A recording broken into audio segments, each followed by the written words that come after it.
미꾸라지 진짜 용된 나라 대한민국. 이 글은 바른마음 갖기회 차피득씨가 쓴 글을 이 시대를 살아가는 대한민국 국민으로서 여러분과 함께 읽고 싶어 올립니다. 글을 시작하며 나는 신문을 집어들면 제일 먼저 경제면을 봅니다. 대한민국의 무엇이 세계 최고다, 세계 최초로 무엇을 개발하는데 성공했다, 또 어느 분야에서는 이미 선진국 일본을 앞질렀다, 이런 믿기지 않는 기사들을 거의 매일같이 접할 때마다 가슴이 벅차오름을 금할 수 없습니다. 한번 보고 그냥 던져버리기가 너무 아쉬워 스크랩해서 보고 또 보고 외우다시피 한 후 친구들에게 마치 내 자랑처럼 이야기를 해봤습니다. 그런데 생각 밖에도 그들은 별로 놀라는 기색을 보이지 않고 덤덤한 표정을 지으니 이게 어찌된 일입니까? 모든 신문들이 매일같이 이런 기사를 마구 쏟아내니까 이젠 감각이 무뎌져서 그럴까? 아니면 그게 내 집일이 아니고 나라 일이라 그럴까? 만일 그들이 어렵사리 복권에 당첨됐다 하더라도 그렇게 무표정했을까? 아마 그땐 와 하고 탄성을 터뜨렸을 것인데, 아무튼 나는 이 답답한 심정을 해소하고 어떻게든 뜻을 같이 하는 분들과 이 놀라운 기사에서 받은 감동을 공유하고 싶은 심정으로 그동안 모아놓은 신문기사들을 짤막짤막하게 줄여서 이 작은 책자를 내게 되었습니다. 진짜 미꾸라지 신세였던 우리가 당당히 세계 강대국들과 같이 나란히 우뚝 서게 된 나라, 진짜 용이 된 것을 눈으로 보면 누구나 놀라지 않을 수 없습니다. 우리나라는 정말 우리도 모르는 사이에 이만큼 성장했습니다. 우리가 이런 자랑스러운 나라를 우리 후세에 물려주게 된 것이 얼마나 감사하고 다행한 일입니까? 미꾸라지 진짜 용된 나라 대한민국. 사철 발벗은 아내가 따가운 햇살을 등에 지고 이삭 줍던 것. 시인 정지용이 지은 시 향수에서 찢어지게 가난했던 그때를 단 한마디로 말해주는 대목입니다. 또 국어하고 조선 사람은 그저 두들겨야 해. 그리고 엽전하는 게 다 그렇지 뭐. 이렇게 일본 사람들이 우리를 입버릇처럼 깎아내려 말하던 때도 있었습니다. 정말 우린 그랬었습니다. 그러나 우리는 이제 더 이상 후진국도 개발도상국도 아닙니다. 이미 나도 모르는 사이에 꿈에도 그리던 선진국 대열에 들어섰습니다. 과거 우리나라는 미국이나 일본 등 선진국으로부터 자기들의 특허를 훔쳐갔다고 고소를 당하거나 벌금을 물어오던 처지였는데, 지금은 오히려 우리의 특허를 그들이 훔쳐갔다고 선진국을 향해 당당하게 국제재판소에 맞고소하는 대등한 입장이 되어버렸습니다. 2차 대전 후 우리나라처럼 외국의 원조를 받아 겨우 살아오던 많은 나라들이 그 나라의 부패한 정치인에 의해서 밑빠진 독에 물붓기 꼴이 된 나라가 수두룩합니다. 선진국의 식민지였다가 2차 대전이 끝난 다음 자립 능력도 없는 상태에서 독립했던 저 남태평양이나 아프리카의 나라들 대부분은 지금까지도 가난과 내전에 시달리고 있습니다. 오히려 식민지 상태로 그냥 남아있는 나라들은 거의가 다 잘 살고 있습니다. 이와 같이 만약 우리나라가 일본으로부터 독립한 후 지금까지 북한처럼 굶어 죽고 못 사는 나라로 남아 있었더라면 일본의 기만적 한일 합방은 일본 주장대로 정당화되어 일본 사람으로부터 거봐라 라고 조롱받을 뻔했습니다. 2차 세계대전이 끝나자 새로이 탄생하거나 식민지로 있다가 독립한 나라가 85개국입니다. 이 85개국 가운데 산업화와 민주화에 모두 성공한 나라는 유일하게 한국뿐입니다. 경제 대국인 일본이 한때 한국의 삼성, LG, 현대, 포스코가 우리 뒤를 바짝 쫓아온다고 경계하더니 지금은 더 이상 밀리면 안 돼로 구호가 바뀌었다고 합니다. 한때 소니를 포함한 일본의 세계적인 전자회사 10개사가 낸 흑자를 합한 것보다 삼성, SDI 한 회사가 낸 흑자가 더 많다고 합니다. 말이 안 되는 것 같지만 사실입니다. 1950년대에 일본 마츠시다 전자회사 사장이 미국에 가서 어느 대학생이 써낸 트랜지스터 논문을 헐값에 싸들여 아주 작은 휴대용 트랜지스터를 개발해서 크게 재미를 보더니 이것이 시발점이 되어 각종 전자제품을 세계시장에 내다 팔아 수십 년 동안 호황을 누리면서 세상 돈을 다 긁어 모았습니다. 우리나라는 1980년대 삼성 이건희 회장이 모험을 무릅쓰고 IT 산업에 뛰어들기 시작한 것이 오늘날 한국이 세계 IT 강국으로 우뚝 솟은 계기가 되었습니다. 오늘날 중국이 놀라운 경제 발전을 이룩한 것은 등소평이 한국의 박정희식 단축 경제 정책을 그대로 복사해서 실천에 옮겨 성공한 첫 번째 사례입니다. 중국은 하나부터 열까지 그대로 우리 것을 모방했습니다. 중국에는 한국을 연구하는 박사급 인사 3,000명이 한국을 집중 연구하고 있다고 합니다.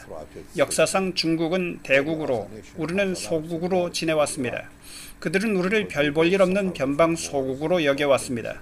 그러던 우리나라를 기를 쓰고 배우려 하고 있으니 이게 얼마나 자랑스럽습니까? 지금으로부터 꼭 100년 전 이준 열사가 고종 황제의 지시에 따라 네덜란드 헤이그 만국평화회의에 가서 우리가 일본에 당한 억울함을 전 세계에 호소하려 했지만 회의장에 들어가지도 못하는 수모를 당했습니다. 참가국 명단에 조선이라는 나라는 없다는 이유였습니다. 회의에 참석조차 못하게 되자 이준 열사는 그 자리에서 할복 자살을 했습니다. 그랬던 우리가 오늘날 G20 국제회의의 의장국으로 우뚝 섰습니다.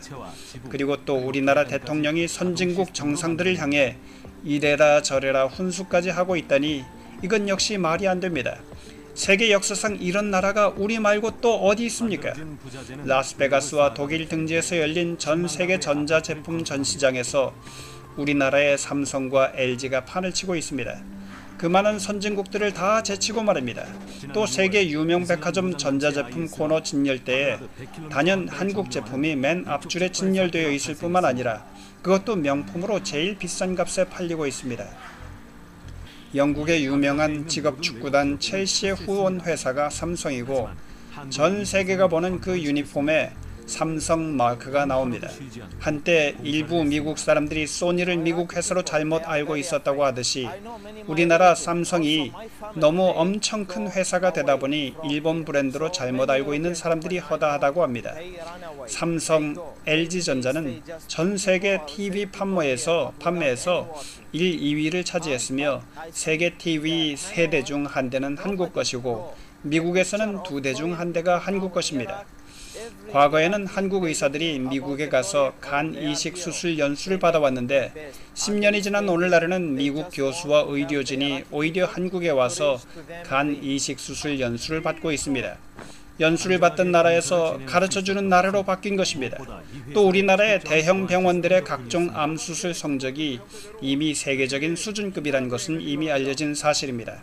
가령 미국 오바마 대통령이 여행 중 급하게 병원 갈 일이 생겼을 때 백악관에서 공식으로 지정한 병원이 첫째는 독일의 마이츠 미국 공군기지 병원이고 두 번째가 우리나라 삼성 서울병원입니다. 일본, 싱가포르, 홍콩의 병원이 아닙니다. 우리나라의 의료기술, 의료보험, 아동노인복지, 연금제도 등은 모두 세계 수준급입니다. 10년이면 강산도 변한다는 말이 있는데 우리나라는 70년대부터 2010년까지 10년씩 무려 5번이나 쉬지 않고 계속 전국 곳곳을 뒤집어 엎고 또 뒤집어 엎었습니다. 손 안 댄 곳이 거의 없을 정도입니다. 그러니 문자 그대로 천지개벽한 나라가 됐습니다. 우리나라의 지방을 자동차로 달리다 보면 어느 북유럽 선진국에 온 듯한 착각에 빠질 때가 있습니다. 쭉쭉 뻗은 고속도로, 인터체인지, 가는 곳마다 우뚝 서있는 고층 아파트군, 잘 정비된 하천과 논밭 등이 한눈에 들어옵니다. 예전의 흙길, 초라한 초가집, 달구지, 소가 밭을 가는 모습, 지게를 진 모습 등은 볼 수가 없습니다.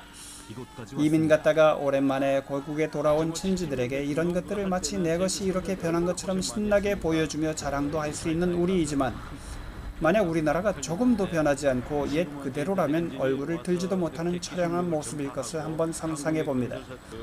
오랜만에 돌아온 그들의 눈에는 모두가 놀랍게 보일 뿐입니다. 9일 통일이라면 북한에 남아있는 우리 친척 친지에게 이것을 보여줍시다. 20여 년 전 미국이 일본의 무역 역조로 어려운 상황일 때 일본 사람 보고 왜 우리 물건을 안 팔아주느냐고 하니까 너희 것이 우리 제품보다 더 좋게 만들었다면 왜 안 팔아주겠냐고 역으로 대들었다고 했습니다. 이걸 보고 우리는 얼마나 일본을 부러워했습니까? 그때만 해도 메이드 인 USA가 세계 최고였는데 지금 우리나라가 그렇게 되었습니다. 우리 것이 세계 최고입니다. 굳이 미제, 일제 조금도 부럽지 않습니다. 이것도 꿈이 아닙니다. 아직도 미제, 일제만 좋아하는 사람이 있다면 어리석은 사람입니다. 60년대 이전엔 한 집에서 아이 대여섯 낳던 때가 있었습니다. 정부가 인구 억제책으로 아들, 딸 구별 말고 둘만 낳아 잘 기르자고 슬로건을 내걸었던 때가 엊그제였었는데 지금 우리나라 출산율이 한 가정에 1.1명입니다. 이렇게 단시일 내에 자율적으로 인구 조절에 성공한 나라가 지금은 오히려 출산 장려마저 하고 있습니다. 과거 수십 년간 유엔 기구에서 후진국의 발가벗은 산을 녹화시키기 위해 해마다 막대한 자금을 퍼부었습니다. 하지만 지원받은 나라 중 유일하게 산림 녹화에 성공한 나라는 한국뿐입니다. 우린 모범국가요, 또 모범민족입니다. 우리는 오랫동안 한강물을 식수로 마셨습니다. 그러나 산업이 발달하면서 한강물은 구정물로 변했습니다. 물고기들이 다 죽었습니다. 인구 1000만이 넘는 대도시, 거기에다 공장 폐수가 마구 흘러나오니 어찌할 수 없는 현실이라고 감수할 수밖에 없었습니다. 그런데 영국 런던의 템즈강에도 우리와 똑같은 현상이 벌어졌는데 끈질긴 노력 끝에 강물이 맑아지고 물고기가 다시 살게 되고 식수로도 쓸 수 있도록 강을 새로이 살려냈습니다. 우리는 이 기적같은 현실을 얼마나 부러워했었습니까? 그런데 오늘날 우리는 다시 한강물을 식수로 사용하게 되었습니다. 낚시도 합니다. 한강의 기적, 그것은 한국의 경제 발전만을 상징하는 구호만은 아니었습니다. 1997년 우리나라는 달러 부족으로 국가 부도가 날 뻔한 적이 있었습니다. 할 수 없이 IMF의 신세를 지게 됐습니다. 그때 우리 국민은 너도 나도 금반지 목걸이 아낌없이 갖고 나와 불과 10여 년 만에 IMF의 늪에서 거뜬히 빠져나왔습니다. 조국이 도탄에 빠졌을 때 해외에 나가 있던 교포들까지 총동원되었었습니다. 이런 나라가 대한민국 말고 또 어디에 있단 말입니까?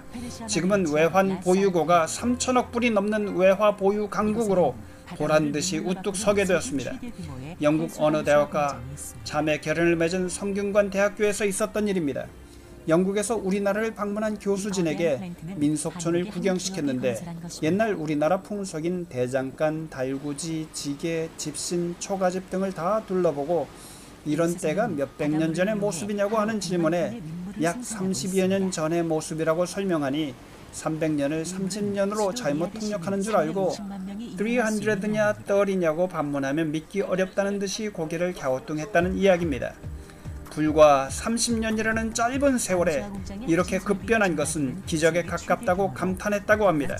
우리나라는 서울에만 10여 개의 지하철 노선이 있습니다. 미국 뉴욕이나 캐나다 토론토 등 선진국 것과 비교해보면 시설, 청결 상태, 질서 등에서 단연 비교가 안 될 정도로 잘 돼 있습니다. 외국 사람들이 이걸 타보고 혀를 내두릅니다. 우리나라 공중화장실은 세계 어디에 내놔도 조금도 손색이 없습니다. 다른 나라는 몰라도 선진국이라는 독일, 캐나다에 비하면 월등히 깨끗합니다. 이 나라들이 모두 좌파 정부가 들어선 국가입니다. 원자력 발전소, 선진국들이 지금까지 하던 경공업이나 노동 집약적인 업종은 대부분 중국이나 후진국에 물려주고 이제는 새로운 분야에서 남들이 함부로 손대지 못하는 새로운 업종들을 찾아 이를 먼저 차지하려고 피나는 경쟁을 벌이고 있습니다. 그중 하나가 바로 원자력 발전 사업입니다. 이 프로젝트는 그 규모나 소요 자금, 기술, 건설 기간 등 모든 면에서 너무 엄청나기 때문에 아무나 손대지 못하는 업종입니다. 이 사업은 바야흐로 세계가 녹색 성장으로 가는 국제 조류에도 부합될 뿐만 아니라 지구상에서 석유 자원이 점점 고갈돼 간다는 것 등을 고려할 때 이 문제는 전 세계가 시급히 해결해야 할 발등에 떨어진 불이 되어버렸습니다. 그런데 세계 강대국들이 벌이는 원전 경쟁 속에 우리도 여기에 끼어들었습니다. 이 원전 사업에서 제일 중요시하는 것이 안전성입니다. 아무리 원전이 여러 면에서 우수하다고 하더라도 일단 사고가 나면 대량 인명피해가 뒤따르기 때문입니다. 그런데 우리나라는 30여 년 동안 30여 기의 원자력 발전소를 가동하면서 원전 사고 단 한 건도 없었다는 것은 세계 원전 업계가 다 알고 있는 사실입니다. 세계는 원전이 다른 어느 동력 분야보다 공해가 적고 생산 원가도 적게 든다는 점에서 바람직하기도 하지만 얼마 전 일본 후쿠시마 원전 사건이나 예전 소련 체르노빌의 악몽을 잘 기억하고 있기 때문에 안전을 제일로 치고 있습니다. 지난번 우리는 강력한 경쟁국 프랑스를 제치고 UAE의 47조 규모의 엄청난 원전 수주를 따내는 데 성공해서 세계를 놀라게 했습니다. 그리고 이 UAE의 원전 사업 수주는 앞으로 우리나라가 원전 수출국으로서의 실적 발판을 튼튼히 다졌다는 데 더 큰 의미가 있습니다. 지금까지 국제 원전 입찰 경쟁에서 번번이 실패한 원인이 기술이나 가격, 공사기간 면에서는 월등히 우수한데 다만 수출 실적이 없다는 이유 때문이었다는 것을 감안하면 이번 UAE와의 계약은 더욱 값어치 있는 것이라 할 수 있습니다. 우리는 앞으로 우리의 장기인 IT 산업에만 안일하게 매달려 있기엔 너무 불안합니다. IT 업종은 본질상 언제 어디서 경쟁자가 불쑥 나타나서 우리를 저만치 밀쳐버릴지도 모르기 때문입니다. 지금처럼 잘 나갈 때 남들이 감히 엄두도 못 내는 원전 산업 같은 굵직한 업종의 그 뿌리를 깊이 박고 미리미리 둥지를 틀어놔 둬야 합니다. 우리는 이것을 가지고 IT처럼 또 한번 부자 나라가 되보십시다.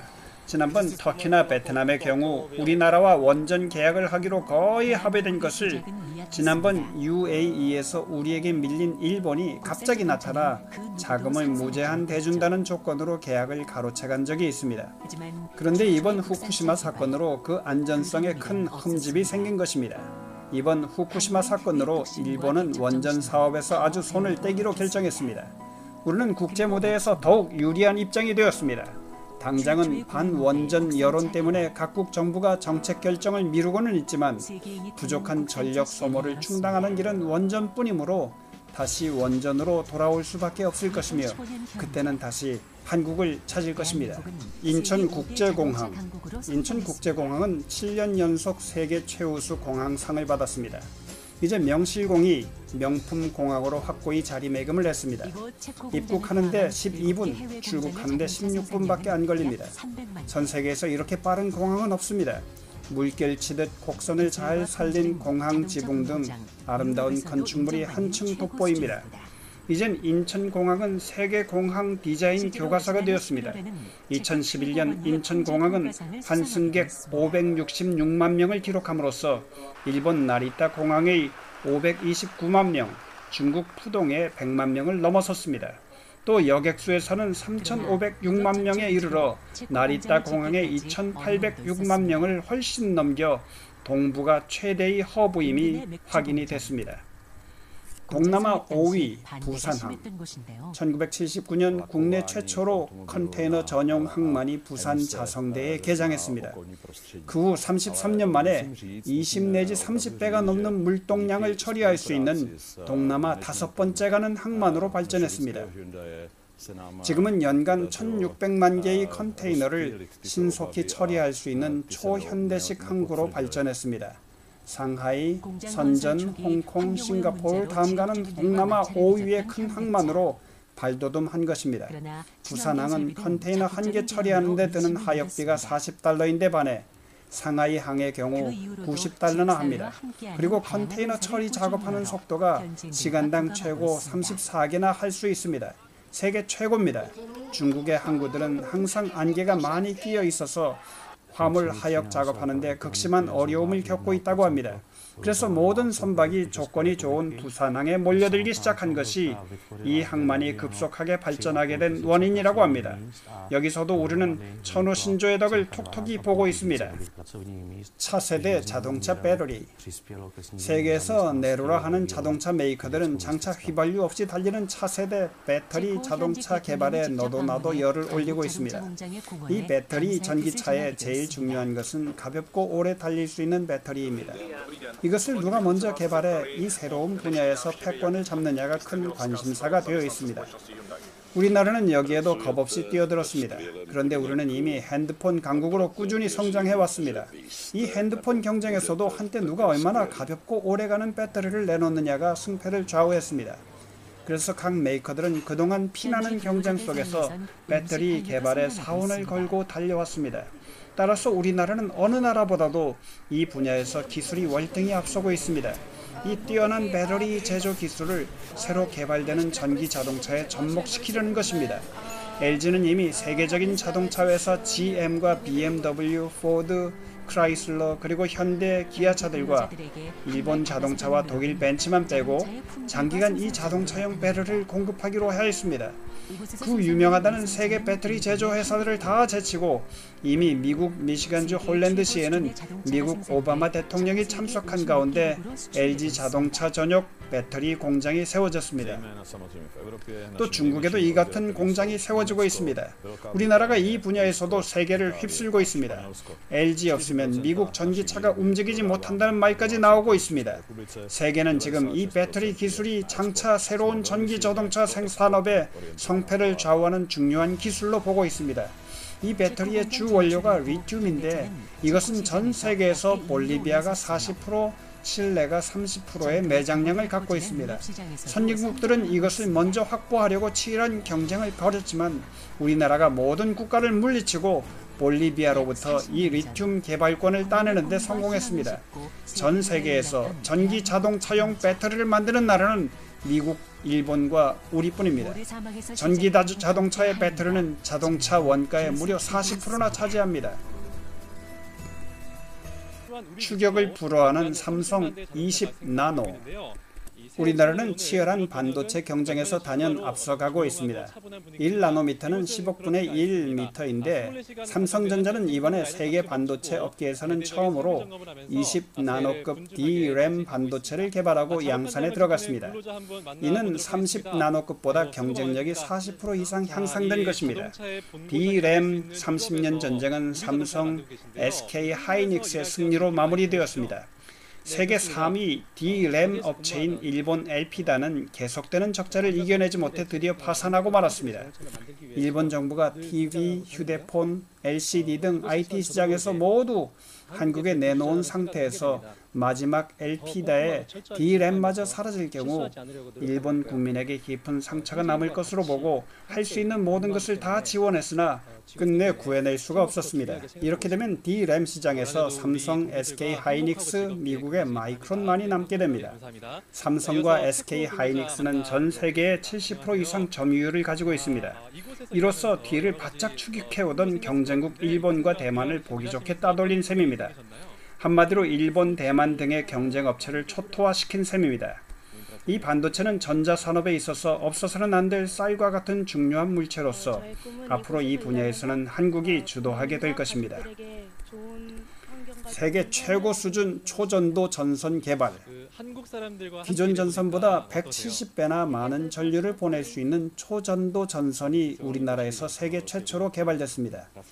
이를 이용하면 전력 손실이 전혀 없이 전류를 흘려보낼 수 있습니다. 교육과학기술부는 한국전기연구원 오상수 박사팀이 1제곱미리미터 단면적에서 1250A를 흘릴 수 있는 고성능 고온 초전도선을 개발했다고 발표했습니다. 이것은 전류를 보내는 능력도 뛰어나지만 초전도선을 값싸고 빠르게 만들 수 있게 한 것도 장점이라고 합니다. 선진국만 만드는 티타늄 우리도 만든다. 철제 티타늄은 철보다 40% 가볍고 2배나 강한 참 좋은 철제입니다. 지금까지 이 티타늄 제조 기술 보유국은 미국, 러시아, 일본, 중국 4나라뿐이었습니다. 가격이 너무 비싸기 때문에 로켓, 잠수함, 제트 엔진 등 첨단 제품에 한해서만 사용하고 있습니다. 요즘 유행하고 있는 임플란트 치과 재료도 티타늄입니다.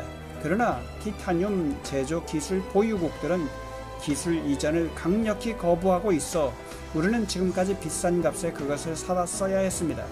그런데 이번에 한국기계연구원 산하 부설재료연구소에서 이 티타늄 제조 기술을 세계 5번째로 개발해내는 데 성공했습니다. 국산이 생산되면 앞으로 자동차 산업 등 여러 분야에 크게 기여할 것을 기대합니다. 미국에서의 현대, 기아차의 약진. 1986년 현대가 미국에 처음 진출한 차가 엑셀입니다.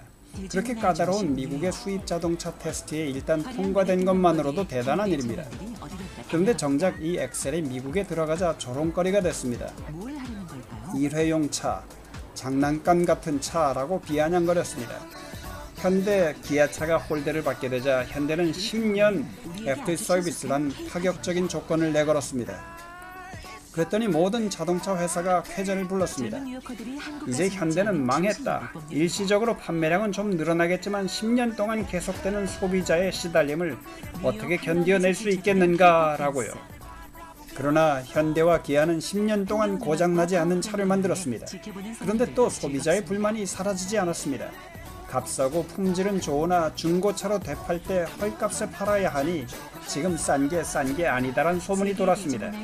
현대와 기아 측에서는 이에 대해 나중에 중고차로 팔기를 원하면 우리가 제값에 모두 사준다고 하여 이를 극복했습니다. 미국에 수출하는 모든 자동차 회사는 미국에서 10% 이상 시장 점유하는 게 꿈인데 현대와 기아는 이번에 그 10% 벽을 넘었습니다. 일본의 도요타, 독일의 벤츠, BMW를 제치고 처음으로 미국에서 GM, 포드에 이어 시장 점유율 3위를 차지했습니다. 그 후로도 약진은 계속되어 이번에 미국 시장 진출 25년 만에 미국 자동차 시장에서 수입 자동차로는 처음으로 판매량 1위를 차지했습니다. 이에 놀란 미국 신문들은 요즘 개가 사람을 문 게 아니라 사람의 개를 물었다고 평했습니다. 그리고 세계 두 번째의 엄청 큰 중국 자동차 시장에서도 현대와 기아차는 10% 이상 점유율을 달성함으로써 1위인 폭스바겐, 2위 GM에 이어 3위를 차지하기도 했습니다. 또 현대 에코스는 이번에 세계 대형 명차 부분에서 BMW, 아우디, 벤츠, 렉서스 등 강력 경쟁 차종을 제치고 당당 1위를 차지하는 데 성공했습니다. 그동안 현대 기아차가 미국 자동차 시장에서 베르나, 아반떼, 제네시스 등 중소형 부문에서 1위에 오른 적은 몇 번 있었으나 대형 명차 부분에서마저 1위를 차지한 것은 이번이 처음입니다. 그동안 고급 대형 명차 부분에서 현대와 기아차는 끼지도 못했고 BMW, 벤츠, 렉서스가 돌아가며 1위를 차지했었습니다. 인공혈액 생산 원리 개발 성공. 세계 최초로 인공혈액이 개발됐습니다. 차병원 그룹이 인간 배아줄기 세포줄을 이용해 인공혈액을 생산할 수 있는 원료를 개발했습니다. 임상실험 기간을 거쳐 약 5년 내지 10년 후에는 인공혈액 상용화가 가능해집니다. 희귀 혈액 공급 부족 문제도 해결되고 에이즈 감염 염려도 없어집니다. 이 기술을 우리나라 평북 선천 사람 차경섭 원장이 해냈습니다. 우리도 헬리콥터 만든다. 다른 나라는 헬리콥터 만드는데 7년 걸렸지만 우리는 1년 만에 헬기를 만듭니다. 그것도 순 우리 기술로 세계에서 11번째 헬리콥터 제조국이 됐습니다. 길이 15m, 높이 4.5m, 폭 2m, 들어올릴 수 있는 무게 약 8톤, 시속 260km, 9명까지 탑니다. 이것을 한국 항공우주산업에서 해냈습니다. 세계 1등 조선. 정주영 회장이 영국 선박 제조회사를 찾아가 500원짜리 지폐에 있는 거북선을 보이면서 우리나라는 이미 500년 전에 철갑선을 제작한 실적이 있다고 설득하여 울산 허허 벌판에 세계 1등 조선소를 만들어냈습니다.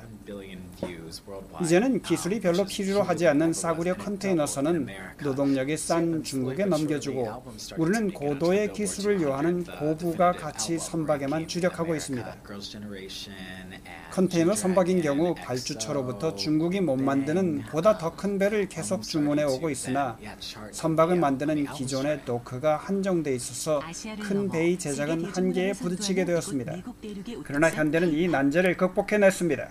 도크를 더 크게 하는 데는 엄청난 자금이 소요되고 큰 공사가 필요해서 불가능한 형편이었으므로 한정된 도크에서 반토막의 배를 각각 제작해 이 두 개를 하나로 붙이는 새로운 제조 방법을 세계 최초로 개발해냄으로써 초대형 컨테이너선 건조에 성공했습니다. 이 기술은 중국은 못 따라옵니다.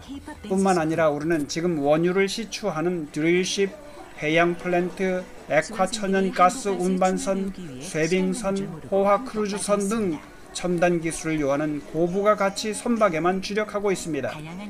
현대중공업, 삼성중공업, 대우조선, 이른바 선박 제조사 빅3는 작년 같은 기간에 비해 2배 이상의 실적으로 세계 상선 시장의 약 70%를 수주하여 세계의 고부가 가치 선박 시장을 싹쓸이하는 기적을 이루었습니다.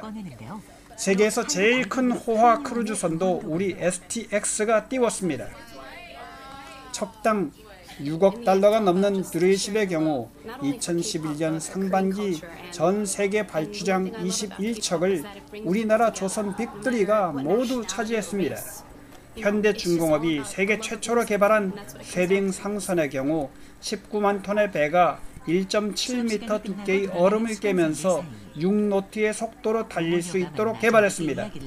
드릴십의 경우 그동안 전 세계에서 발주된 드릴십 70척 가운데 39척을 수주받아 56%를 차지했습니다.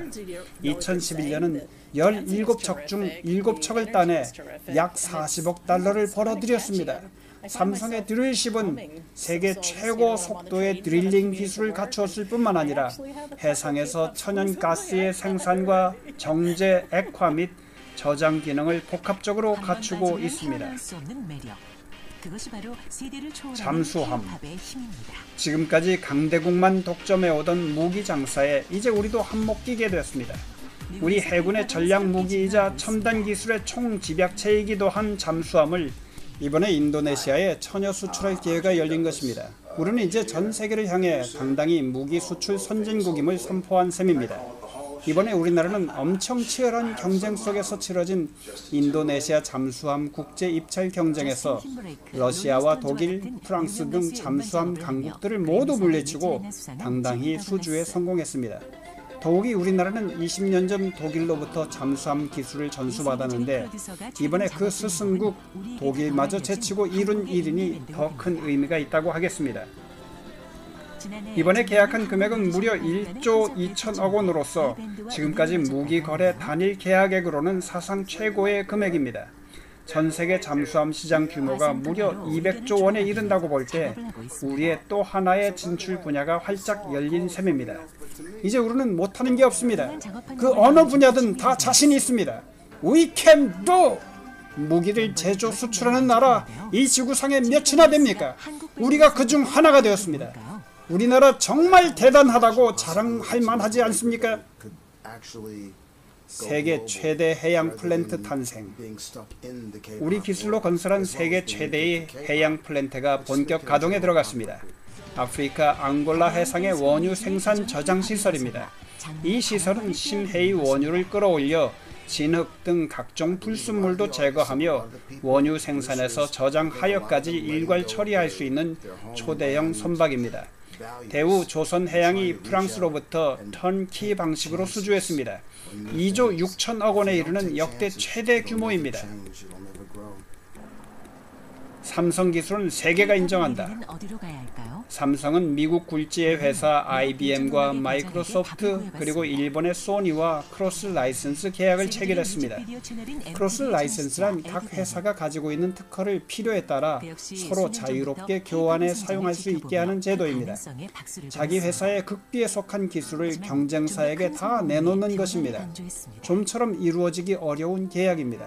그러나 이렇게 되면 서로 특허 분쟁도 줄일 수 있고 상대방 기술을 그냥 갖다 쓸 수 있어서 중복되는 연구 개발비도 줄일 수 있습니다. 그런데 IBM이나 마이크로소프트, 소니 등 이 회사가 갖고 있는 특허 건수는 모두 삼성보다 훨씬 많습니다. 특허 건수는 비록 적지만 삼성 특허는 자기들이 넘지 못할 꼭 필요한 것이기 때문에 이 계약이 이루어진 것입니다. 우리가 만든 T-50 초음속 전투기. 우리나라 항공우주산업은 세계에서 6번째로 초음속기를 인도네시아에 수출하는 쾌거를 이루었습니다. 초음속기 개발 착수 10여 년 만의 일입니다.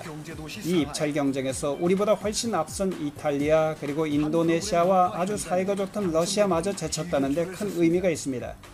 1차로 16대 4억 달러 어치입니다. 한국 항공우주산업은 그동안 UAE, 싱가포르 등의 국제 입찰에서 번번이 미끄러진 쓰라린 경험을 갖고 있습니다. 문제는 실적이 없었기 때문입니다. 이 T-50 초음속기의 가격은 대당 2,500만 달러로 소나타 1000대 값입니다. 이번에 인도네시아에서 수출의 물꼬가 트이면 앞으로 폴란드, 미국 등 수출할 나라가 수두룩합니다.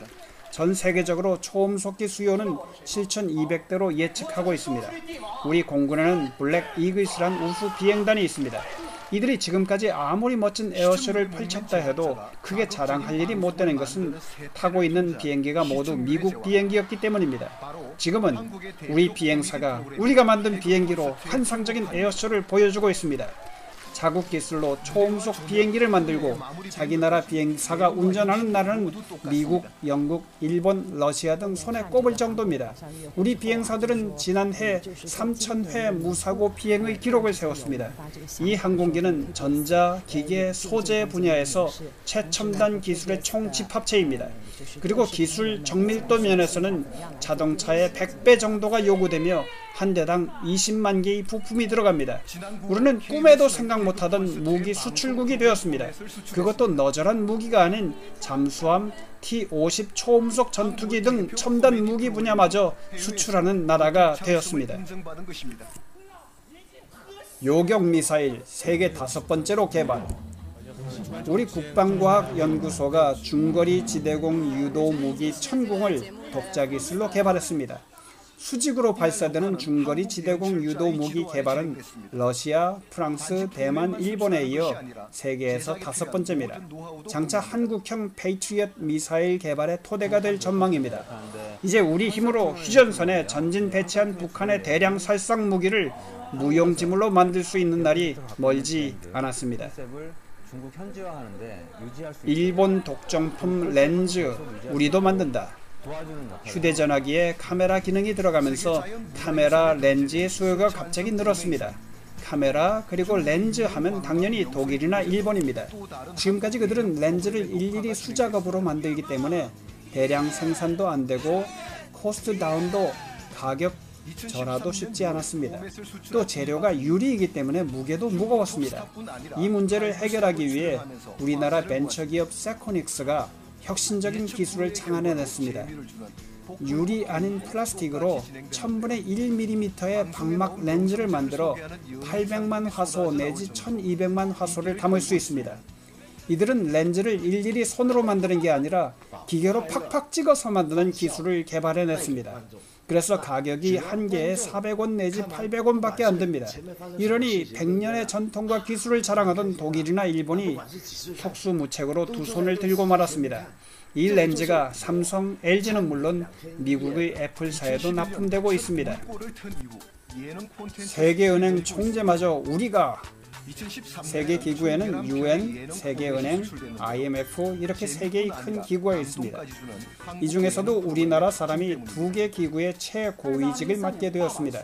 이 얼마나 자랑스러운 일입니까? UN 사무총장의 반기문 총장의 연임한 것은 너무나 잘 알려진 우리의 자랑스러운 이야기입니다. 그런데 또 이번에 미국 오바마 대통령은 세계은행 총재에 김용 다트머스대 총장을 임명함으로써 또 한 번 우리를 흥분의 도가니로 몰아넣었습니다. 김용 총재의 아버지는 평남 진남포 사람이고 외조부는 평북 삼천 사람으로 시조 시인 전병택입니다. 또 외조모인 이경자도 시인입니다. 5살 때 아버지 따라 미국으로 이민간 1.5세대인 김용 총재는 특히 이북 출신 피난민 후손들의 큰 자랑거리가 되고 있습니다. 지난해 440억 원의 매출을 올렸습니다. 돈 걱정 붙들어 매게 되다. 70년대 80년대 우리나라가 선진화를 향해 나가기 시작할 때 박정희 대통령은 엄청 통이 컸습니다. 누가 보더라도 위험스럽고 무모하게 보였습니다. 정부 주도로 만들어진 대기업들은 알맹이 없는 허장성세처럼 보였고 예상치 않은 작은 태풍만 만나도 한 방에 날아갈 듯한 허약체였습니다. 바로 외화 내빈 그대로였습니다. 이를 박정희 정권이 급조한 매머드 대기업들은 모두 한결같이 자기 자본에 비해 100배, 200배에 달하는 외채 은행채를 짊어지고 있었습니다.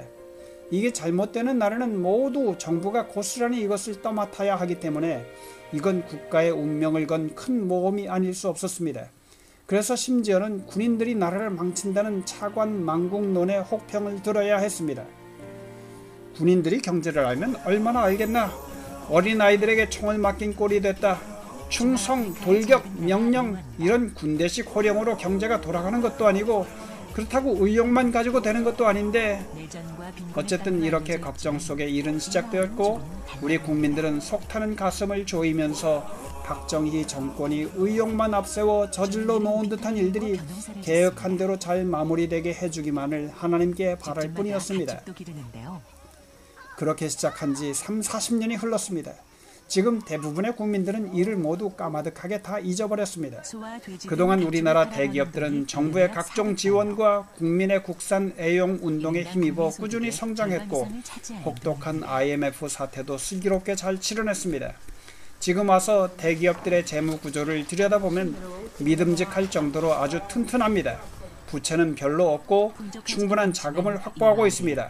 IMF 사태 때 혼쭐난 그들은 세상에 믿을 것이라고는 오로지 자기 지갑에 있는 돈뿐이라는 것을 뼈저리게 느꼈기 때문입니다. 정부가 허가만 해준다면 큰 은행도 세울 만큼 자금력이 튼튼해졌습니다. 이젠 더 이상 대기업이 자금 부족 때문에 넘어가지 않을까 하는 걱정일랑 붙들어 매도 됩니다. 대기업들이 이 정도가 되면 더 이상 개인의 소유물이 아니고 국가의 기간 산업이라고 볼 수 있습니다. 대기업이 흔들리면 국가가 흔들립니다. 그래서 국민이 대기업을 걱정하게 되는 것입니다. 대기업은 국제 경기에 내보내는 국가대표 선수로 비유할 수 있습니다. 1조 무역 규모, 네 집 아이 이름 아닙니다. 오징어, 무연탄, 누나 엄마 생머리 잘라 만든 가발 이런 것 가지고 수출 목표 1억 달러를 달성한 것이 하도 기특하고 신통해서 이날을 수출의 날로 정한 지 꼭 47년이 되었습니다. 그런 나라가 이제 세계에서 9번째로 무역 규모 1조 달러를 달성했습니다. 처음엔 신발, 옷까지 합판 등 경공업 제품으로 세계 시장을 향해 공략하더니 어느새 이런 것 다 시시해서 집어치우고 선진국들의 독점품인 자동차, 조선, 제철, 중화학 등에 손을 대다가 이젠 여기에 한 수 더 나아가 선진국도 못 만드는 첨단 제품, 스마트폰, 반도체, 명품 TV, 2차 전지 등으로 산업 구조를 확 바꿔버렸습니다. 이렇게 상황에 따라 적절하게 천재처럼 잘 발전해온 나라가 한국입니다. 석유 한 방울 나지 않는 나라에서 세계 각국의 석유 제품을 가장 많이 내다 파는 나라, 또 지구상에서 160여 개 나라와 활발하게 교역하고 있는 나라가 바로 한국입니다. 1조 달러? 네 집 아이 이름이 아닙니다. K-팝. 한국 아이돌이 아시아를 훌쩍 넘어 미국 라스베가스에 진출했습니다. 16,700명이 들어가는 최대 규모의 MGM 그랜드 아레나 홀에서 우리 빌보드 코리아 아이돌이 K-팝을 가지고 출연했습니다. 여기는 마돈나, 제니 잭스 같은 세계 유명한 연예인의 콘서트만 열리던 곳입니다. 이런 곳에서 연출했다는 것만으로도 대단한 사건입니다. 파리에서도 우리 K-팝은 루브르 박물관 앞에서 팬들의 환성 속에 열렸습니다. 프랑스의 K-팝 열성 팬 200여 명은 한국 K-팝 공연을 하루 더 연장해달라고 시위까지 벌였습니다. 입장권 6,000장이 15분 만에 동인하는 바람에 표를 구하지 못한 사람들이었습니다. 영국에서는 이 표를 사려고 200m 이상 줄을 서는 진풍경도 있었습니다. 이 K-팝 팬들은 한국 아이돌의 율동을 흉내내며 한국 노래 가사를 따라 부르기도 했습니다. 이들은 완전히 한국 K-팝에 매료돼 있었습니다. 이 K-팝 스타들은 노래도 잘 부르고 춤도 잘 추는 데다 얼굴 몸매까지 좋아 모든 게 완벽하다고도 했습니다. 프랑스, 영국, 독일, 이탈리아, 스웨덴, 폴란드 등 유럽 각지에서 몰려온 한류 팬들은 우리 아이돌의 공연에 눈물을 흘리며 환호성을 지르고 열광했습니다. 일본에서는 K-팝이 일본 전국을 너무 뒤흔드니까 극우파에서는 반한류 데모까지 벌였습니다. 세계에서 가장 우수한 한글. 우리 한글은 자음 14자, 모음 10자, 모두 24자를 가지고 무려 11,000개의 소리를 낼 수 있는 세계에서 가장 과학적으로 만들어진 뛰어난 문자입니다. 또 가장 빠른 시간에 쉽게 배울 수 있는 문자이기도 합니다. 뿐만 아니라 우리 한글은 일본, 중국 등에 비해 컴퓨터에서 문자를 만드는 속도가 7배나 빠릅니다. 일본어, 중국어를 100페이지 쓰는 사이에 우리 한글은 700페이지나 씁니다. 인도네시아에 있는 인구 6만 명의 섬 찌아찌아족은 자기들의 고유한 언어를 표기할 문자가 없어서 언어 자체가 없어질 위기에 처하자 표기 문자로 우리 한글을 그들 언어의 표기 문자로 채택하였습니다. 또 남미 볼리비아 원주민 아이마라족도 같은 조건이어서 본격적으로 한글을 그들의 표기 문자로 채택하기로 했습니다. 아이마라족의 인구는 무려 210만에 달합니다. 그 이웃 부족 깨추어 부족도 인구 250만 명인데 문자가 없어 아이마라족의 뒤를 따라 우리 한글을 자신들의 표기 문자로 채택하게 될 예정이라고 합니다. 영국 옥스퍼드 대학의 언어 연구 결과에 의하면 한글은 과학성이나 독창성, 합리성 등에서 현존하는 전 세계 문자 중 단연 1위라고 판명되었습니다. 우리는 인도주의 면에서도 선진국이다. 우리나라의 기독교계에서는 전세계 169개국에 무려 2만 3천여 명의 선교사를 파송하고 있습니다. 우리나라에 기독교가 들어온 지 120여 년 만에 외국으로부터 받은 선교의 빚을 이제는 다른 나라에 갚고 있다는 점에서 큰 의의가 있다고 봅니다. 우리는 빚을 지면 꼭 갚아야 직성이 풀리는 민족입니다. 우리나라는 미국 다음으로 전 세계에 제일 많은 선교사를 파견한 유일한 선교국이 되었습니다.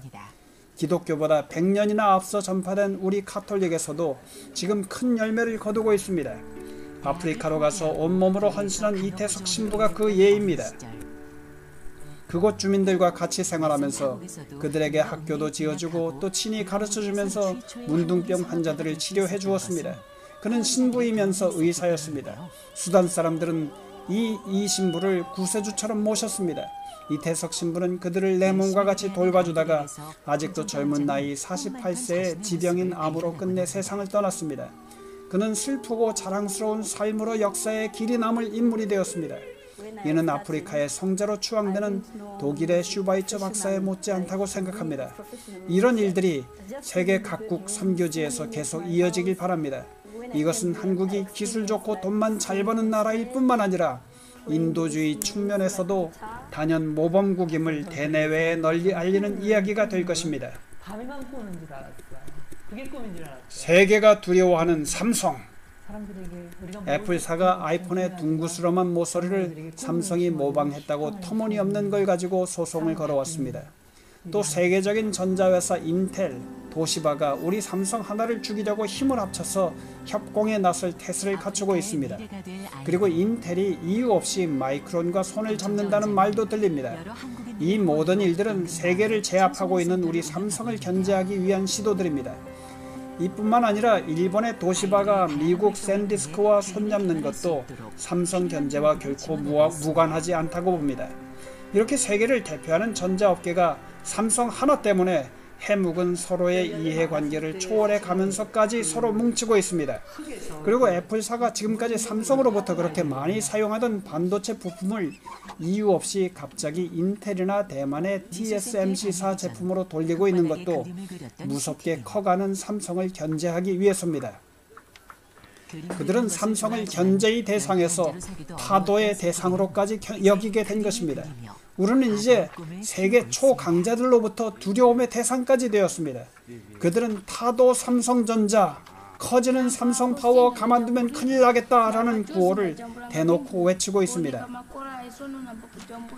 삼성전자는 올해 1사분기에 45조 원의 매출과 5조 8천억 원의 영업이익을 올렸습니다. 사상 최고의 실적입니다.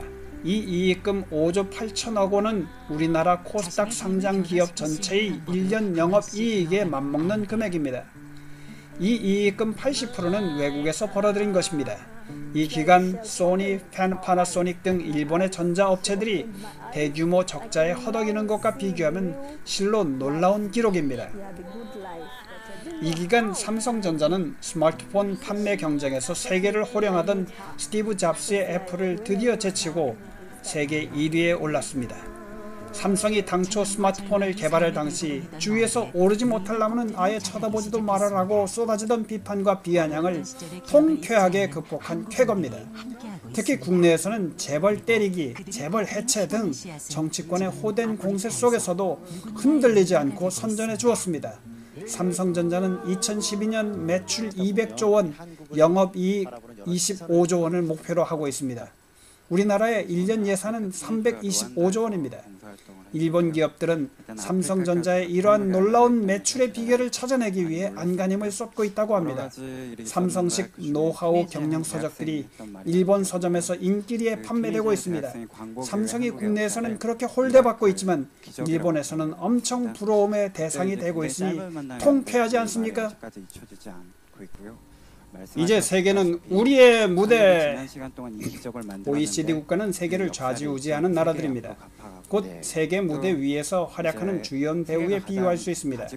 우리는 지금까지 무대 아래서 무대를 올라다보고 웃고 울고 박수치던 구경꾼이었으나 지금부터는 OECD 회원 국가로서 더 이상 구경꾼이 아니고 무대 위로 뛰어오른 연기자의 신분으로 변한 것입니다. 평민에서 양반 계급으로 업그레이드한 것입니다. 따라서 우리는 지금부터 양반답게 살아야 합니다. 지금까지 구닥다리들이나 즐겨하던 사땅배, 그러니까 사촌이 땅 사면 배 아픈 사람들의 옹졸한 짓들은 이제 미련 없이 밀쳐버립시다. 우리는 이제 엑스트라도 아니고 당당한 주연 배우입니다. 그리고 우리는 다른 연기자들이 흉내도 못 내는 새롭고 멋진 연기마저 보임으로써 관중을 사로잡고 있습니다. 이미 관중들은 우리에게 열광과 힘찬 박수를 보내고 있습니다. 세계는 이제 우리의 무대가 되었습니다. 세계는 놀랍게 변하는 우리를 보며 부러움을 넘어 시기 질투까지 하게 되었습니다. 더 나아가 타도의 대상까지 되어 있습니다. 전 세계 모든 나라의 실정을 속속들이 잘 알고 있는 반기문 유엔 사무총장이 말하기를 한국이 신생 선진국이 된 것을 세계가 기정사실로 다 인정하고 부러워하고 있는 마당에 당사국인 우리나라 사람들은 대부분 이것을 잘 모르고 인정도 하지 않으려 하고 있다고 개탄했습니다. 우리도 이제 기업 사냥에 나섰다. 1997년 IMF 사태 때 우리나라 한국은 IMF로부터 자금을 좀 빌려 쓰는 조건으로 기업의 강제 매각, 금융회사의 강제 통폐합 등 고강도 구조 조정을 요구당했습니다. 이때 외국 자본이 무차별적으로 우리나라에 들어와 멀쩡한 기업들을 집어삼켰습니다. 삼성자동차는 프랑스 르노에, 대우자동차는 미국 GM에, 쌍용자동차는 중국으로 넘어갔습니다. 서울에서 제일 큰 빌딩 스타타워와 외환은행은 론스타에 넘어갔으며 대우그룹, 한미은행, 극동건설 등은 이때 없어졌습니다. 이렇게 해서 약 10조 원 이상을 외국 기업들이 벌어갔다고 합니다. 이토록 가혹하게 우리에게 대하던 IMF가 이번 유럽 금융위기 사태에선 그리스에게 빚 탕감까지 해줬습니다. 이건 일종의 인종차별적 처사란 생각마저 들게 합니다. 그러나 우리는 이 서러움에서 10여 년 만에 거뜬히 빠져나왔습니다. 뿐만 아니라 15년이 지난 오늘 우리 기업들은 IMF 사태로 시달리는 세계 여러 나라에 가서 역으로 기업 사냥에 나서고 있습니다. 제일모직은 이탈리아 명품 가방 브랜드 콜롬보를 인수했습니다. 이 회사가 만든 핸드백은 가격이 무려 600만 내지 2,800만 원이나 합니다. 핸드백 외에도 선글라스, 구두, 의류 등 다양한 명품 제품이 있습니다. 이 랜드는 2011년 이탈리아 명품 가방 전문 브랜드 만다리나 덕을 인수했습니다. 이것도 100억 원 이상 헐값에 나온 것입니다. 파리, 바르셀로나, 런던 등 전 세계 80여 개 직매장과 각종 백화점 매장 등을 포함하면 800여 개 유통망을 갖고 있습니다. 아모레 퍼시픽은 프랑스 유명 향수 브랜드 아니쿠타를 인수했습니다. LG 생활건강은 일본의 화장품 업체로 유명한 긴자 스테파니 코스메틱스를 인수했습니다. 이 회사는 주로 엔티에이징 노화 방지 화장품을 파는 회사로 주요 브랜드로 뷰티풀 스테파니, 월드원 등이 있습니다. 필라 코리아와 미래 에셋이 세계 1위 골프 명품 타이틀리스트를 인수했습니다. KT&G도 인도네시아 담배 회사를 인수했습니다. 이에 따라 KT&G의 해외 시장 공략이 가속화될 전망입니다. 앞으로 이 회사를 통해 우리나라 담배도 인도네시아에 판매할 수 있는 길이 열린 셈입니다. 이 랜드는 또 남태평양 사이판의 유명 리조트인 PIC 퍼시픽 팜스 아일랜드 클럽 사이판과 사이판 팜스 리조트를 인수했습니다. 미래에셋 맵스 자산운용은 브라질 상파울루의 랜드마크 빌딩 호세베라 타워 18층짜리 2동 총면적 56,000제곱미터를 인수했습니다. 약 17,000평에 해당합니다. 삼성물산은 미국 석유가스 전문 업체인 페트렐을 인수했습니다. 이 회사는 텍사스주, 뉴멕시코주 등의 유전 8개와 가스전 2개를 갖고 있습니다. 하루 생산량은 8,400배럴입니다. SK그룹이 호주의 석탄 개발 전문 회사인 코카2의 지분 40%를 인수했습니다. 이 코카2는 13개의 석탄 광구를 갖고 있으며 이들 광구의 석탄 매장량은 15억 톤으로 우리나라 1년 수입량의 15배에 이릅니다. 이로써 우리나라는 석유, 가스, 철광석에 이어 유연탄까지 해외 자원을 확보하게 됐습니다. SK그룹의 계열사인 SK이노베이션은 미국의 석유 및 가스 개발 업체인 샤페럴 에너지를 11억 7천만 달러에 인수했습니다. 우리나라가 미국에서 이렇게 대규모로 유전 사업에 투자하기는 이번이 처음 있는 일입니다. 이것은 SK가 미주 지역에서 자원 개발 사업 영역을 확대하는 교두보를 마련했다는 점에서 특비할 만한 쾌거입니다. 삼성 엔지니어링은 세계 4위 석유 매장국인 이라크 플랜트 시장에 처음으로 진출했습니다. 가스, 오일을 분리하는 건설 사업을 10억 달러에 수주했습니다. 시작부터 완공까지 책임지고 끝내는 턴키 베이스 방식이며 2014년 완공 예정입니다. 이 밖에도 수도 없이 많은 경우가 있지만 지면상 그만하기로 합니다. 이렇게 우리나라는 유럽과 일본 등지에서 헐값에 쏟아져 나오는 기업들을 하나하나 사들이기 시작했습니다. 지금 이런 일 할 수 있는 나라는 이 지구상에서 중국하고 우리밖에 없습니다. 이제까지 기업 사냥을 당하기만 하던 우리가 역으로 세계를 향하여 당당히 기업 사냥꾼으로 나서고 있습니다. 살다 보면 세상에 이렇게 희한한 일도 볼 수 있구나 하는 생각에 어깨가 으쓱해집니다. 일본을 앞지르고 있다. 일본이 승승장구 잘 나갈 때 세계 어느 나라도 일본을 무시하지 못했습니다. 지구상에서 일본쯤이야 하고 내려다보는 나라 하나가 있었으니 곧 한국이었습니다. 제조업 강국인 일본이 한국에 드디어 무릎을 꿇고 말았습니다. TV, 핸드폰, LCD, 반도체 그리고 가전제품 등에서 모두가 그렇게 됐습니다. 일본은 이 분야에서 한국을 다시는 따라올 수 없게 되어 있습니다. 삼성과 LG는 낮은 가격의 양질의 신제품을 계속 만들 수 있는 조건을 갖추고 있지만 일본은 그렇지 못하기 때문입니다. 대종품인 자동차 부분에서도 마찬가지입니다. 현대자동차의 엔진 기술을 전수해주던 미쯔비시 자동차는 유럽에서 현대 기아차의 공세에 밀려 드디어 유럽 공장을 철수하기로 하였습니다.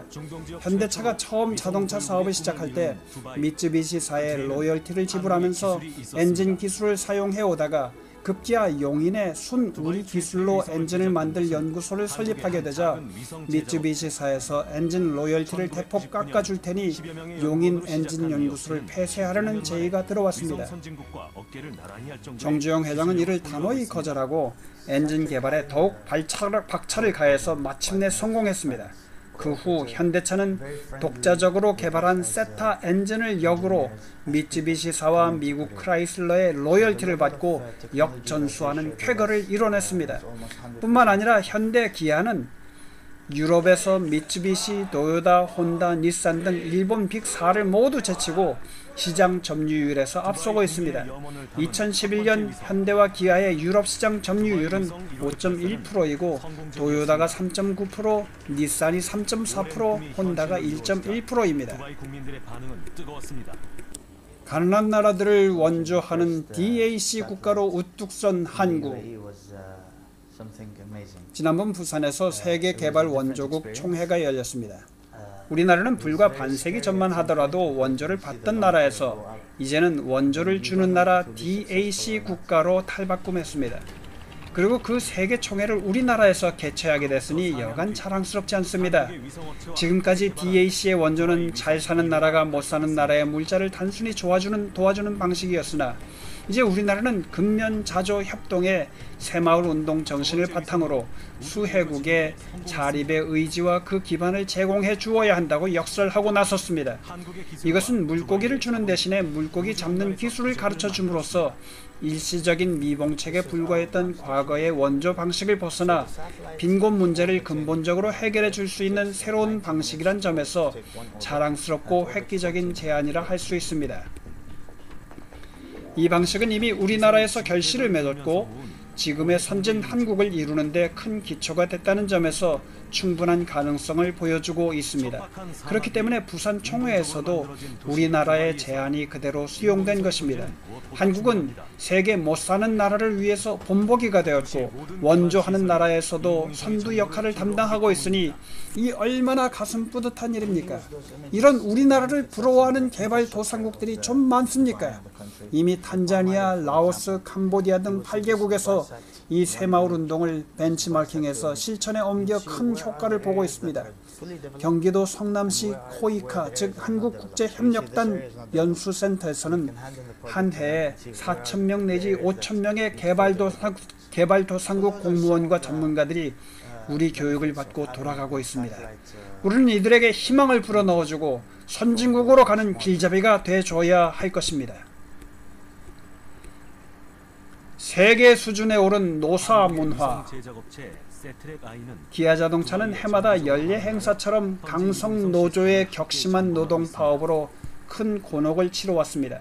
그런데 요즘 2년 연속 무분규로 임금 협상을 타결하고 있습니다. 노조 측은 노동자와 직접적으로 이해관계가 없는 정치투쟁에 매달리는 것보다는 실리를 추구하는 쪽으로 가닥을 잡아가고 있는 것입니다. 또 웅진 코웨이의 경우도 노조 측에서 금년에는 경기도 어려우니 임금 협상은 회사에 일임하겠다고 점잖게 나오자 회사 측은 이에 답하기를 그렇다고 그냥 넘어갈 수 없으니 다수나마 임금을 인상하겠다고 응답했다는 것입니다. 보기에도 듣기에도 흐뭇한 일입니다. 이렇게 타협에 의해서 문제를 해결하려는 아름다운 노사 문화가 우리나라에서도 서서히 정착해가는 좋은 징조라고 볼 수 있습니다. 이것은 우리나라 사람의 신바람 기질에서 나오는 세계 어느 민족으로부터도 보기 드문 현상입니다. 한때 정주영 회장이 KBS 대담에 나와 현대자동차는 가격면에서나 기술면에서 다른 메이커들과 충분히 싸워 이길만 한데 다만 노조의 살벌한 정치성 분규만 없어진다면 하고 아쉬워한 적이 있습니다. 1997년경 우리나라에서 노사 분규가 한창 심할 때 연간 3,700여 건을 기록하여 나라 전체가 들썩했었습니다. 그래서 국민들의 가슴을 울적하게 한 적이 있습니다. 그러던 우리나라인데 2011년에는 연간 65건으로 그 분규가 확 줄어들었습니다. 이 얼마나 반가운 소식입니까? 국격이 상승됨에 따라 우리의 노사 문화도 이제 세계 수준에 오른 것입니다. 초인류 국가를 향하여. 우리나라가 경제적으로 얼마나 큰 나라입니까? 아프리카 53개국의 연간 GDP를 합한 것이 6천억 불인데 우리나라의 연간 GDP는 6,700억 불입니다. 아프리카 전체보다 더 많습니다.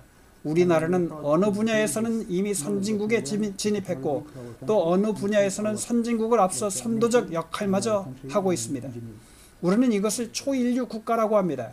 예를 들면 녹색산업 선도, 제2차 전지개발, IT 산업 주도, G20 국제회의 의장국, 세계 핵안전정상 53개국 회의 주최국 등입니다. 이 놀라운 모습을 이승만이나 김구, 안창호, 안중근 같은 선각자와 순국 열사들이 지금 살아나서 볼 수 있다면 그들은 우리나라가 이렇게까지 될 줄은 꿈에도 생각지 못했는데 너무 과분한 업적이다라고 여길 것입니다. 세계 어느 나라 선각자도 우리나라가 오늘날 이렇게 될 것을 예견한 사람은 한 사람도 없었습니다. 정말 우리나라는 하나님의 도우심으로 기적이 일어난 나라입니다.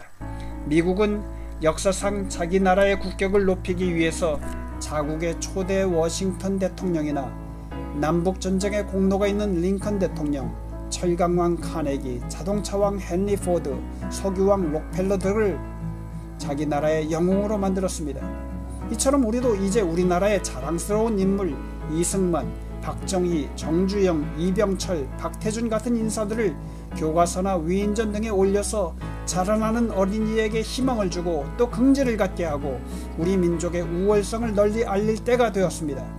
지금까지의 운물한 개구리 생각은 집어던지고 글로벌 세상에 걸맞는 생각으로 빨리 변해야 합니다. 이미 선진국이 된 나라들의 역사를 한번 살펴보면 그 나라들이 한때 특수를 누린 적이 있었음을 볼 수 있습니다. 로마가 그랬고 프랑스, 포르투갈, 독일, 영국, 일본, 스페인 등 그들 나름의 특수를 누리면서 그때 튼튼한 국가의 기반을 구축하였고 민족 자본을 형성했습니다. 그러한 특수를 역사상 한 번도 누리지 못한 나라들은 가난을 벗어나지 못하고 지금까지도 가난에 대물림을 하고 있습니다. 우리나라도 그 중에 하나였습니다. 부존 자원도 없고 기술도 없고 큰 땅덩어리도 없습니다. 우리는 식량 문제도 해결 못하는 농업국이었습니다. 어느 것 하나 내세울 것이라고는 없던 나라, 희망 없는 나라, 절망의 나라, 차라리 선진국인 일본의 속국으로 남아있었더라면 하던 나라였습니다. 그런데 우리는 두뇌 자원을 갖고 있음을 모르고 있었습니다. 우리는 이제 이것을 가지고 세계의 10대 경제 대국으로 우뚝 섰습니다. 이것은 사람의 생각으로는 상상도 예측도 못하던 일이었습니다. 이것은 바로 하나님이 우리나라를 정말 극진히 사랑해서 주신 엄청 큰 복이라고 믿습니다. 우리는 이것을 절대 몰라서는 안 될 것입니다. 우리는 이 하나님이 복 내려주신 절호의 기회를 잘 활용해서 선진국 대열에서 그 위치를 오래도록 확고히 지켜나가야 할 것입니다. 단군 5000년 역사 이래 처음 맞는 이 좋은 전성기를 우리 세대에서 맞이하고 있으니 이 얼마나 행운이며 자랑입니까? 우리가 가지고 있는 재벌 회사 한 개만이라도 갖고 싶어 부러워하는 나라가 수두룩한데 이 재벌을 두고 이러쿵저러쿵 하는 것은 그야말로 호강에 겨운 불만이라 할 수 있습니다. 이 재벌 회사가 우리나라의 국격을 한층 더 높여주고 또 선진국으로 가는 과정에서 견인차 역할을 한 공은 엄청납니다. 때로는 우리 재벌들이 잘못할 때도 있습니다. 그럴 땐 그 부분만 도려내고 잘라내야지 재벌 해체론처럼 나무 몸통을 통째로 자르려 하는 것은 교각사루의 우를 범하는 무서운 결과를 가져옵니다. 1%, 99% 등등 속임수로 국민을 편가르게 하는 꼬임수는 정말 위험하기 짝이 없는 짓입니다. 그 미운 1%가 전체 세금의 85%를 감당하고 있는 걸 모르고 있습니까? 복지든 반값 선심이든 다 예산이 있어야 하는 건데 그 돈줄 다 끊어버리면 아예 희망도 없고 아무 일도 못합니다. 황금알을 낳는 거위를 잡아먹는 격이 되는 줄 왜 모르는지 참 답답합니다. 요즘 유럽, 미국, 일본 등 선진국들의 금융 및 재정 위기가 닥치면서 모두 정신 못 차리고 휘청거리고 있습니다. 그런 와중에서도 한국은 위기를 기회로 삼아 계속 달리고 있습니다. 그렇게 잘 나가던 일본도 쓰나미, 엔고, 원전 사고 등 악재가 겹치자 정신을 잃고 휘청거리고 있습니다. 지난 월드컵 때 일을 생각해 봅시다. 처음엔 제발 16강에만 들어가줘서 주최국의 위신만이라도 세워주기를 바랬는데 분에 넘치게 8강에까지 올라가니 모두들 탄성을 터뜨렸습니다. 온 나라가 흥분의 도가니였습니다. 그때 내친 김에 4강에도 들어가보자, 우리라고 4강에 들어가지 말라는 법이 있느냐고 했더니 정말 꿈같은 일이 벌어져 당당히 4강의 자리에 올라섰습니다. 우리 한국은 개도국을 넘어 선진국에 들어갔습니다. 이왕 내친 김에 선진국을 훌쩍 넘어 초일류 국가까지 들어가 보십시다. 우리라고 초일류국 되지 말라는 법 있겠습니까? 그렇게 되기 위해서는 이것도 공짜 저것도 공짜 좋아하지 마십시다. 이 세상에 공짜가 어디 있습니까? 공짜 좋아하다가 그 대가를 내 당대에 안 치르면 우리 후손 때에 가서 꼭 치르게 마련입니다. 우리보다 먼저 공짜 좋아하다가 지금 혼쭐 나는 그리스, 아르헨티나, 이태리, 포르투갈, 스페인 다 보지 않습니까? 벌어들이는 것보다 쓰는 것이 더 많으면 결과는 뻔합니다. 우리보다 훨씬 앞서가던 나라도 그렇게 되는 것 다 보면서 우리도 잘못돼 가는 길 꼭 따라가야 합니까? 소도 한 번 빠진 곳에 안 빠진다는데 정신없이 놀고 먹자는 배짱이의 솔깃한 속임수에 넘어가지 마십시다. 곧 눈보라 몰아치는 추운 겨울철이 닥쳐옵니다. 항상 밀물이 있는 것만 아닙니다. 밀물이 지나면 썰물이 옵니다. 물 들어올 때 더 힘차게 노를 저으십시다. 썰물 때는 노를 저어봤자 소용이 없습니다. 누군 배짱이처럼 놀 줄 몰라서 안 놉니까? 무더운 여름철 땀 흘리며 열심히 일하는 개미는 곧 추위가 닥칠 겨울을 대비해 일을 하는 것입니다. 자, 이제 하는 김에 한 번 더 힘을 냅시다. 한 번 더 허리띠를 졸라맵시다. 그렇게 잘 나가던 일본, 불사조처럼 보이던 일본도 썰물 앞에는 맥을 못 추는 거 보시지 않습니까? 우리는 지금 물이 들어올 때입니다. 승승장구 모든 게 잘 나가는 때입니다. 그러나 언제까지 계속 이런 기회가 주어지지 않습니다. 일 못할 겨울이 오게 되고 또 썰물 때가 다가옵니다. 우리 후손들에게 무거운 짐을 떠넘겨서야 되겠습니까? 우리 당대 고생 이것만으로 족합니다. 여기서 주춤하면 우리나라 너무 아깝습니다. 우리는 이제 국민소득 2만 달러, 무역규모 1조 달러를 달성했습니다. 세계 160여 개국과 무역 거래를 이미 털었습니다. 160여 개국에 심어놓은 나무가 10년만 잘 자라주면 튼튼한 나무로 뿌리를 내리게 될 것입니다. 국민소득도 4만 달러로 올라가고 무역 규모도 2조 달러 시대가 옵니다. 여기서 만에 하나라도 이 나무가 서리를 맞으면 뿌리를 내리지 못하고 말라 죽습니다. 그래서 앞으로 10년은 아주 중요한 기간입니다. 글을 마치며 저는 19살에 6.25 전쟁을 맞아 극심한 고생을 겪으면서 뼈저리게 느낀 것이 있었습니다. 이 지구상의 그 많은 나라 중에서 하필이면 한국에 태어나서 이 고생을 하게 됐을까 한탄한 적이 있었습니다. 그런데 80이 넘게 된 지금 나는 생각이 달라졌습니다. 어쩌다 그 많은 나라 중에 억세게 재수 좋게 한국이라는 나라에 태어나 그렇게 못 살던 나라에서 일약 선진국으로 둔갑하는 신나는 발전 과정을 내 당대에 체험하는 행운을 누릴 수 있게 되었을까? 이 얼마나 한국인 된 것이 자랑스러운가라고요. 먼 훗날 사학자들이 오늘의 우리 세대를 어떻게 평가해 줄까 참으 궁금하고 기대가 됩니다.